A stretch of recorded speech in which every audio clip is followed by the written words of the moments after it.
I've had a lot of problems with this lathe with alignment and getting everything to run true. And one of the initial issues that I had was this part of the saddle here that sits down on the prism. When I started out, it wasn't cut deep enough, so then the saddle was riding like that. So what I first started out doing was trying to put shims underneath the back side, and I've got one here. I'll show you in a minute what I'm doing with this. But it's still, I had a problem when, if I got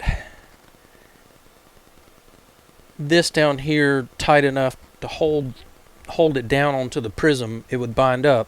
But if I got it just loose enough to move, then whenever I would crank the saddle, it would try to shift back and forth, going forward and backwards, and this was giving me terrible runouts. So I couldn't even begin to get the alignment done correctly to get the taper out of it until I've solved this issue. So what I did is I indicated this in the mill off of these ground surfaces here, and then I went around and squared everything up so I had good reference surfaces. Then I came in and milled all this down just nice and flat just to get everything square. And then what I did is I sat it in the lathe, and this happens to be a 90 degree or 45, whatever you want to call it. I'm not sure how you say that, but anyway, this is a 90 degree angle. So what I did, I used 45 degree angle block, and then I went in and milled these two bearing surfaces down so that this saddle was deeper to sit down onto that prism. Well, what I did, I got everything done, and when I sat it down on here, I had a little bit of a rock back here to this back end. So what that was telling me was this back corner was low. I put it back on the mill and indicated it in, and I had a slight misalignment when I was cutting out this saddle part for the prism. So what I'm going to do, I don't want to take any more out of this because it's sitting down on the prism nicely. So what I did is I epoxied in a piece of cast iron back here on this corner. I'm going to indicate in off of this part of the saddle here, get all that in alignment level. And then what I'm going to do is I'm going to mill this guy off until I get really close, and then bring it back over here and lap it in. Basically what I'll have is I'll have contact on this prism, this saddle part here that rides on the prism, and then I'll have contact on the two corners. So it should sit nice and snug, square, and tight on the ways here, so that hopefully I can get this snug enough that I'm not getting all that twist action in play when I'm going back and forth. So what I've done is I've gotten the saddle in here. I've lined everything up with that cut for the prism. I had to put a little bit of a shim on this back corner to twist it a little bit to get it tracking straight. And then what I had to do is shim the back up a taste to get it where I'm running true all the way across. And you can see as I go across there with the indicator,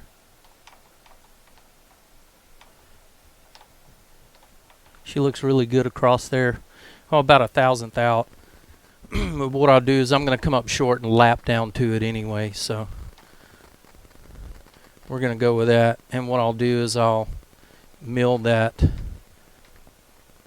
spacer off the back a little bit and then get everything trued up. Alright, so this will be my first attempt at using the new audio setup with the machine running. See how this does. I'll take a light skim pass here. I'm going to be real gentle with this because this is just epoxy on there, so I don't want to wipe it off. Let me get my DRO turned on here.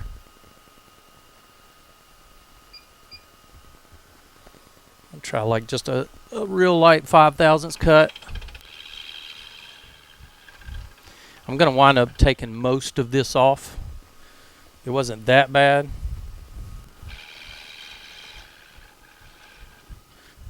Try a 10th thou.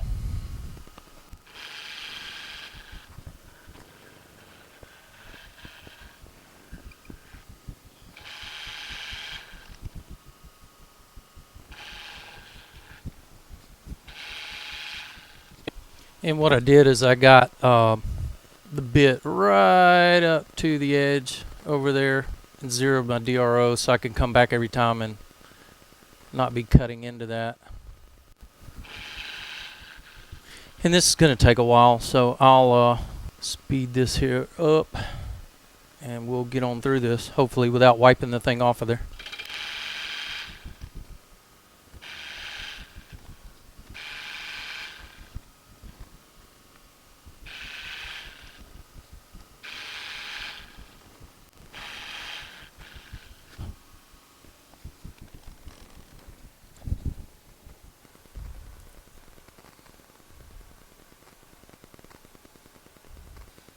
So we're about 32 thousandths high.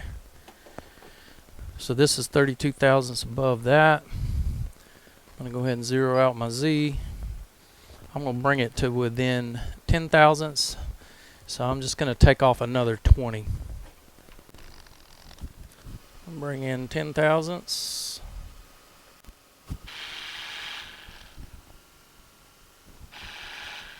Just for a sanity check, I'm going to run all the way to this end, making sure I'm not making contact. Still clean. Bring it down another 10. We're going to ease across there because we're getting really thin now. Okay. Now I'm going to run to the other end. Just make sure I have not made contact. I should be about 15 thousandths above that. Good, no contact. Boy, it looks like it should be touching it too.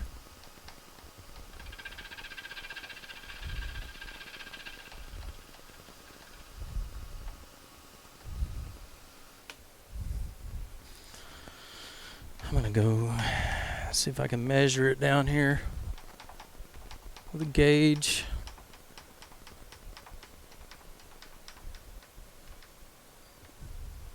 So this is a 10 thousandths, and it will not fit well. Yeah, just barely with the trash in there. So yeah, that's awful darn close. So we'll get it back over to the lathe and see what it looks like.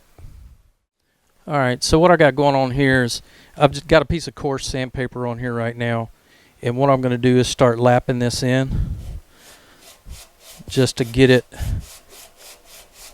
making nice contact front and back all the way across and make it match the prism.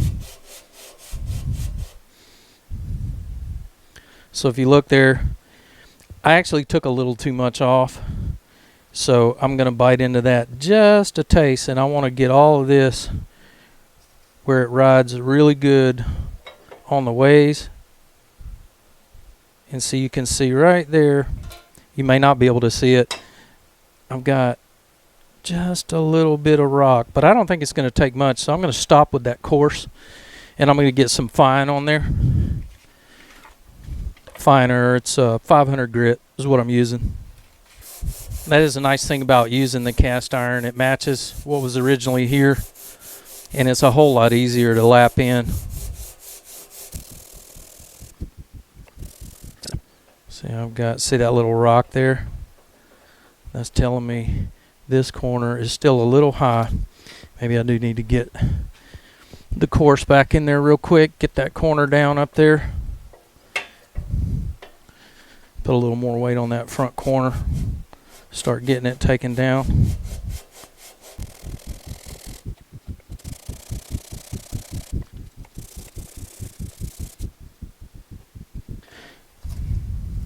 Now what I'd like to do, I'm going to trim this a little bit. I'm going to get a smaller piece. I want to lap that prism in a little bit.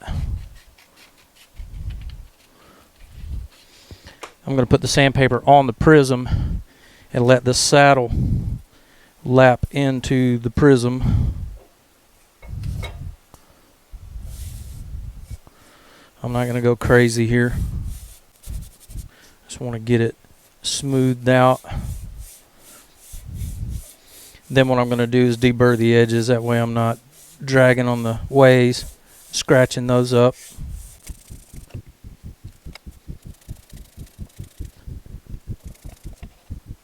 Oh, that is sitting way better. Alright, I'm going to deburr these edges and then clean everything up real good. Make sure we get this grit off of these ways and off of the parts, and see what we got. So I got everything back together, and it looks like this gear here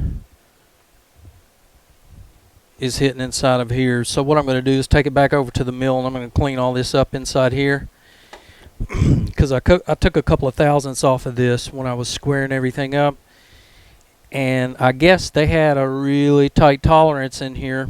So what I'm going to do is go in and just clean that area up inside there with the mill, and then come back and try to put it back together and see if I can get rid of that interference. So after I went and did all that, I found out there's a grub screw for this plate under here that helps counteract these bolts that pull it in so you can get it even. This guy, because I've changed everything, is a little bit too long, and what it was doing is it was hitting this shaft right here. So the whole time that was my problem. So what I'm going to have to do is shorten that little grub screw up. Okay. So it's a lot smoother now. Before, when I would go from forward back, it would twist and ride up the prism, and it would give me a huge difference in and out. So if I had a cutting tool on here, it would go in and out like that. So that is much more secure now. So you can see right here, I did these two brass inserts, and what I've done with those is basically they go through the carriage, and they ride along this back edge back here, and what they do is give me a lot of stability left and right as well, and they're sacrificial. So all I do is just barely snug them up, and there's something there to keep that trolley from getting any twist, because there is a gap here, but I don't want to open that gap up enough to put a gib in there. So I'm basically trying these to see how they work. I blended the ends on them, and they ride really good back here with whale. May not be the best solution, but it works. So what I'm doing here now, I'm gonna see if I can get this guy lined up, because before I was turning a terrible taper, had no control over it, no consistency.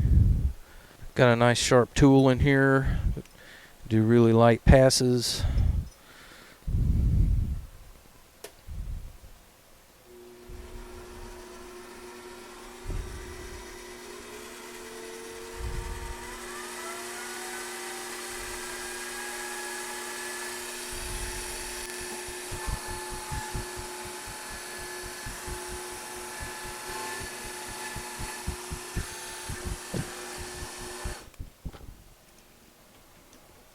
Got some weirdness going on there. That's I think what I got going on here is, after I've changed everything, I've got my,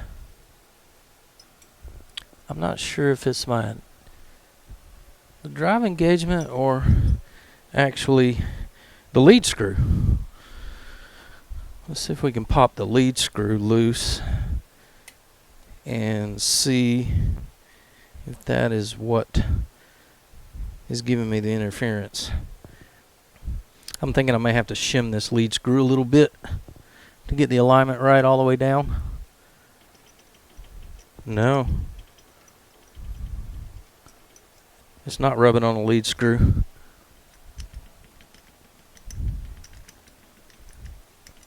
It's the little drive sprocket on the base.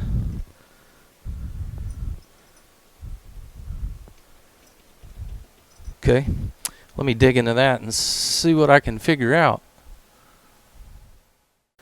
So what I've found out here is, I don't know if you can, because of the stupid bright lights. So that drive gear right there, the teeth are engaging too deep into that, because of what I've done is because I machined those surfaces and basically pulled that up. It's engaging too much in that, I guess really that would be a rack, and there's a pinion gear that drives it. So what I'm going to do is basically come back in here, loosen this guy up, and put a shim in there to shim it down just a little bit, to get basically, I guess you'd say, the backlash on the gears correct, because it's engaging too hard, and then when the pinion gear is rolling in that rack, it's just like dunk, dunk, dunk, dunk, dunk, dunk, going down through there. So let me see if I can get that straightened out.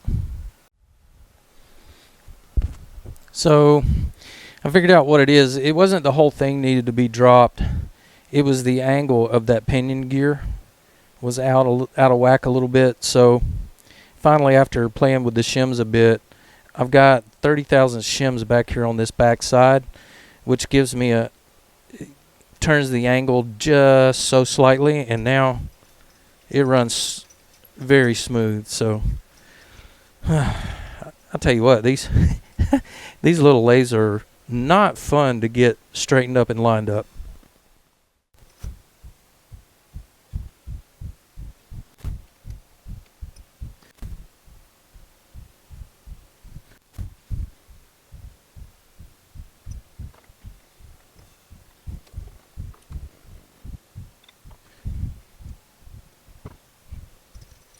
Much better.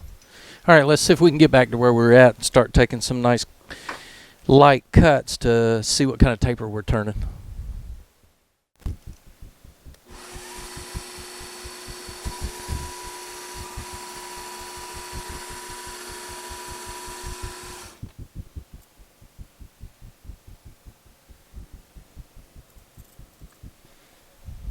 That's 897. 915. Well, that is atrocious. 929. 897 to 929. That's terrible. So if this is wider down on this end and tighter at this end, unless the prism is just way out of alignment, which I'm not saying it can't possibly be, but I do have the headstock nice and level. It's locked down onto the prism nice and tight. This guy is tracking on the prism. So if it's wider at this end and narrower at this end, that means that this back corner is kicked up. So this is riding back until it gets pulled back in the closer it gets to this end down here. So that's telling me what I need to do is shim this corner down here so that it kicks this end earlier, and you try to get the two where if this one's this way, then this right starts on line with it and comes to it evenly, whereas right now it's starting like this and then coming in. So I'm going to try shimming this front corner here, see if that gets us a difference. So I had so much run out across there that there was no way in the world shimming was going to take care of it. So what I've done is I backed up. It's got to be a head alignment issue.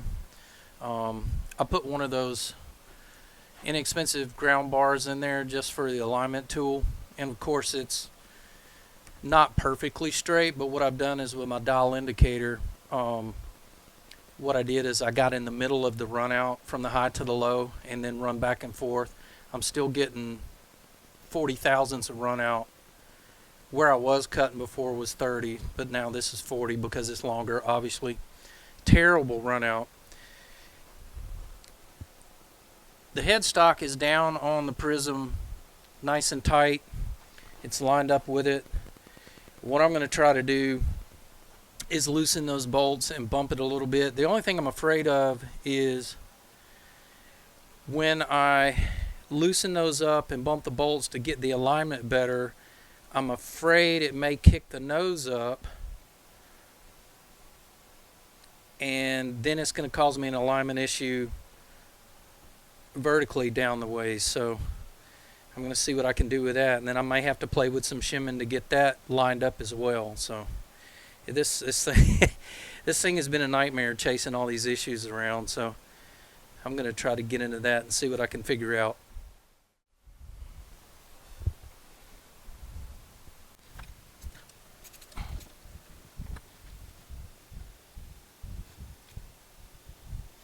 And if any of you have ever taken this motor out before, you know what a pain in the butt it is to get that cheap pulley riding right where the belt is not screaming. So this is really hurting my heart to take this motor out of here, because I had it running really good.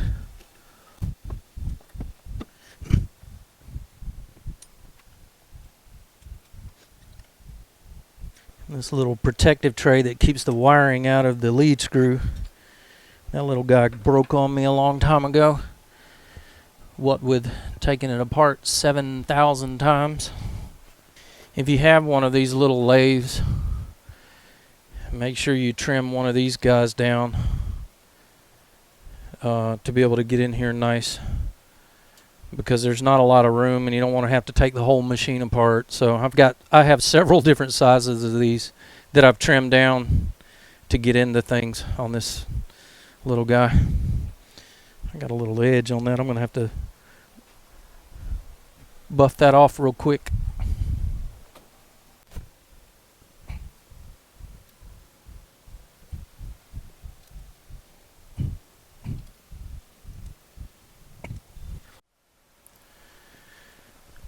So what I did is I went in and I put a shim on the front side of the prism here, and then around on the back side I put a shim on that back side to make the whole thing twist a little bit this way.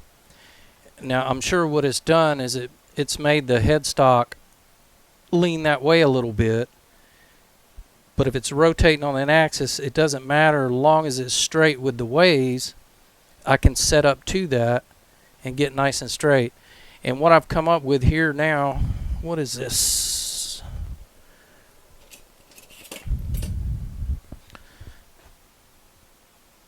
So this guy is 9 3/4 inches is where I'm measuring. So as I have it now, over 9 3/4 inches,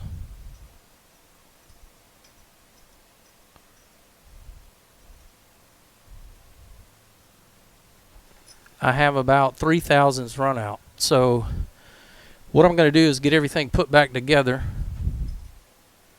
and then what I'll do is get my test bar in there, take some cuts on it, and then down on that end of the deal there, let me see if I can swing the camera around.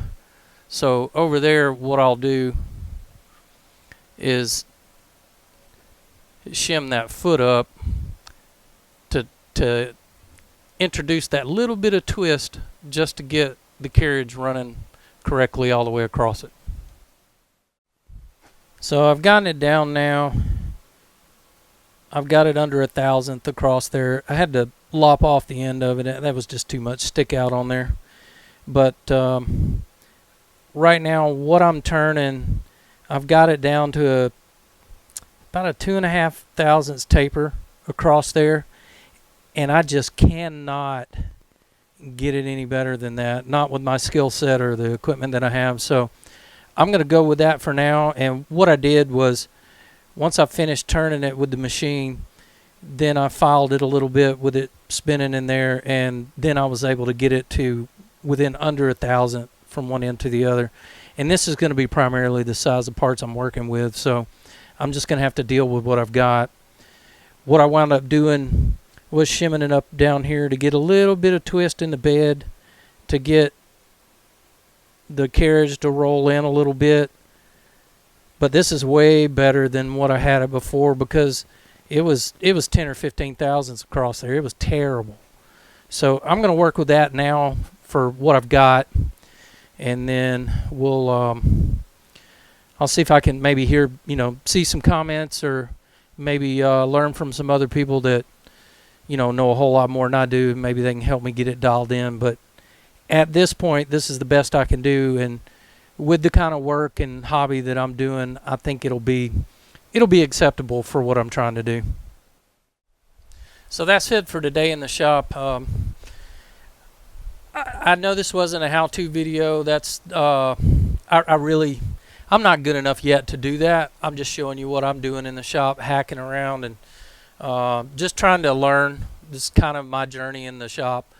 Hopefully my mistakes and the things that I've run across will help somebody else out there that's getting started and trying this thing out. And I'm really just like anybody else. I watch all the main suspects on YouTube, and I've learned a lot from them. And sometimes they know so much more about it that they take for granted some of the little things that, when you're new and starting out, you don't remember to tell people. Not saying that they don't do a good job teaching, because I wouldn't know half the things that I know now if it wasn't for those guys on here. So anyway, I hope you enjoyed that, and I'll be back soon. I've got some other things in the works that I'm working on, and I'll be getting those posted up here soon.